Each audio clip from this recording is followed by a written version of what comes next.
Another beautiful, warm San Francisco day. Overcast a little bit.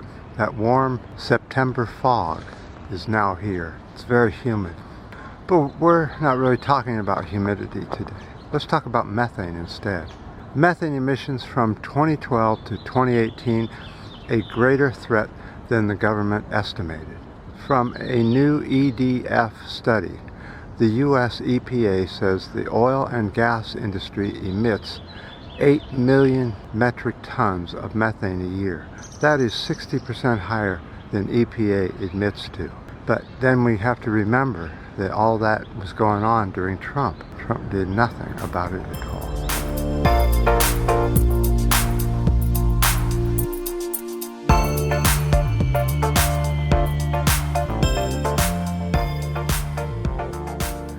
So when emissions of methane come out of gas and oil wells, that's a lot of wasted gas. The wasted gas is enough to fuel 10 million homes for a year. That is a lot of waste. 10 million homes. That's an astonishing waste. But we're not even talking about the flaring gases that they waste too. All those flames you see, that's natural gas and other gases being flared off because they don't want to deal with having to turn it into natural gas. How much is this gas worth if they were to have sold it on the market? Oh, about $2 billion a year. But that's still not enough to get the gas industry to plug their leaks and use that methane instead of flaring it off.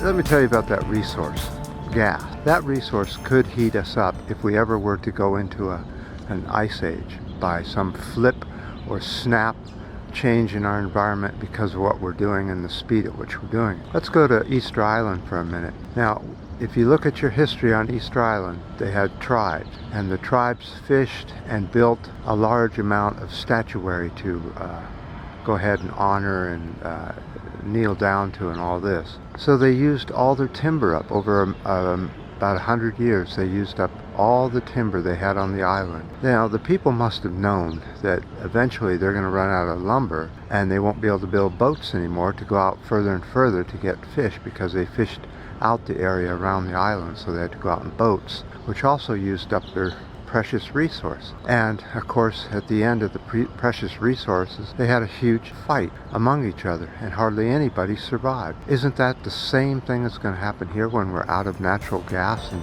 fuel?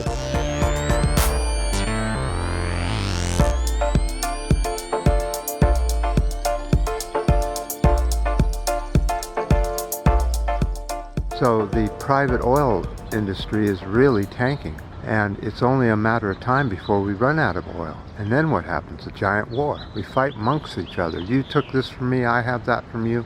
And because there's no fuel, the cops can't get there, so it just turns into an absolute mess. So you have to remember that methane is the main ingredient in natural gas. What about substituting gas from coal? We shut down the coal and we move over to gas. Well, gas is much cleaner burning, but the problem is there's so many leaks, it outweighs any positives you get by using gas. The more gas you use, the more leaks you get. Now, natural gas in the atmosphere unburned is a runaway greenhouse effect. It's just awful for the environment. So that's why they flare off the gas they don't want. Well, humans, you got a lot of work to do. It's clear, very clear now, that Biden and the Democrats here in the U.S. are as weak-kneed as any other Democrats and aren't about to do anything. They're just wusses. They just cannot get it together for just simple things like voting rights. How can you not get voting rights in a passed a bill, you know? You're the majority. You are the majority. Get your blanking ducks together and do it. Do what needs to be done. Do what needs to be done. Do what needs to be done, and do it quickly. This planet is burning up, and you people in the air-conditioned offices have no clue to what's happening out here. You can really tell the difference right now between yesterday and today, because now we're heading on the back side of the summer solstice. the 20th of June, longest day of the year. Now, from here on out, it gets darker, faster, sooner. California goes into its deep fire season, and the world waits to see what the next disasters are, because we can't get it together as humans. A whole group of humans doing stuff together, fixing problems. Oh, but then again, I appreciate all the ups, the downs, the comments, the new subscribers. It's all good. And until next time.